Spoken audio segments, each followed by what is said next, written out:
Elizabeth at ang kanyang tatay na si PRRD. Well, nakuha po niya na makapasok sa kaunahang pagkakataon sa detention facility si Ma'am Elizabeth at nagkasama po sila kahapon, no, araw ng Sabado, bagamat ang birthday niya ay 1 day later pa. No?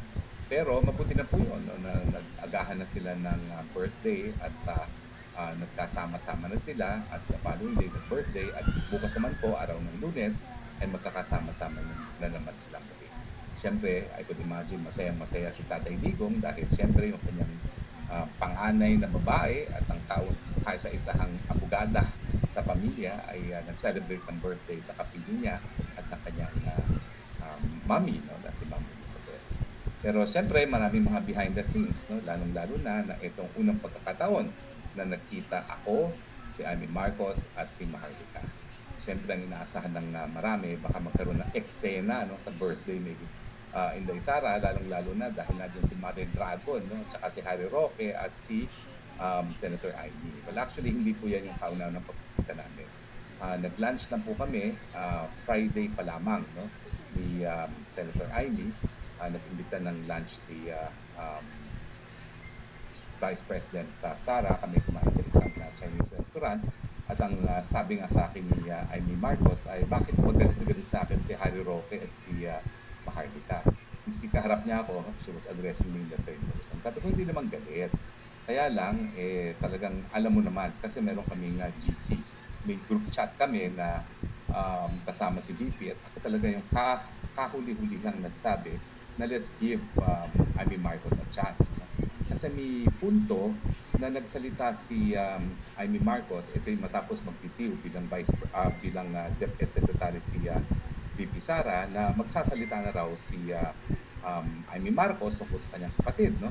At ang inaasahan namin, no, dun sa GC na yan, ay sasabihin niya yung katotohanan tungkol sa pagiging bangag ng kanyang kapatid.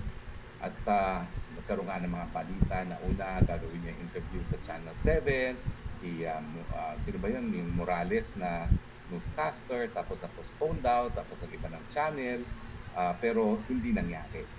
So, yung matapos talaga magbitiw si VP Sara as DepEd Secretary, ang inaasahan namin doon sa GC na yon, magsasalita siya tungkol doon sa tunay na pag-iisip ng kanyang kapatid. Pero hindi nangyari yun. At hindi na namin alam kung ano nangyari dahil una, napopostpone lang, sabi may tiyempo lang, hanggang hindi na nga nangyari. Ang unang niyang pagsasalita ay ito ng advertisement para sa eleksyon na ang tunay na nagpapatakbo ng Pilipinas ay hindi Marcos, hindi ang Araneta at ang Romualdez. Sa amin naman, sino may kasalanan nyo? Ang kinalalang taong bayan ay Marcos. Kung pinapabayaan niya magpatakbo ng bayan ay Araneta at saka ang Romualdez, sino may kasalanan? Diba ang pula ay pupunta pa rin kay Junior dahil siya ang presidente at bakit niya hinahayaan yung mga walang mandato para mamuklo sa tax Pero siyempre, tense. Maski nung unang pagkikita namin na hindi pa kasama si Maharlika dun sa lunch, pero ako naman po, diretso naman ako magsalita.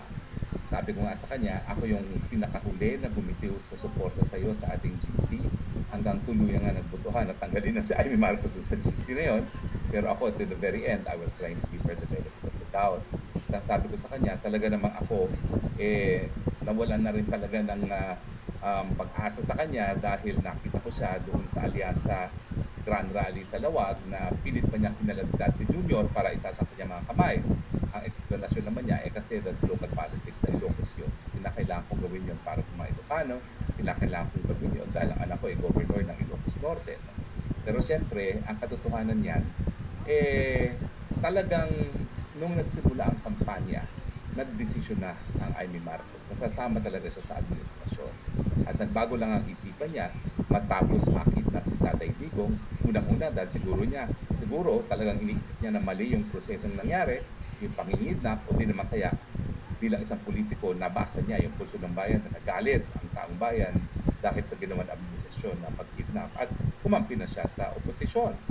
So, whatever the reason is, ang katotohanan niya, nung ako'y nag-give up sa kanya, nung panahon ng simula ng eleksyon, matapos yung proclamation rally ng Alyansa, ay talagang sumapi na siya sa Alyansa. Kaya lang, nangyari nung March 12 at either nakita niya bilang nabasa niya ng tama ang sentimiento ng taong bayan, na ayaw ng taong bayan nangyari, or talaga namang na-offend siya dun sa nangyari kay Tatay Digong. Whatever the reason is, doon siya nagbago. At maraming nag-iisip nga na baka too late na hero na yan. Pero kung hindi talaga siya inendorso ni VP Sara, sa tingin ko hindi na siya makakapasok. So talagang she owes Inday Sara big time.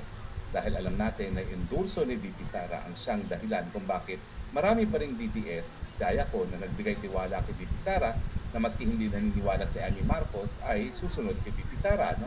So sa tingin ko naman, tatanaw na utang na loob naman si Amy Marcos kay VP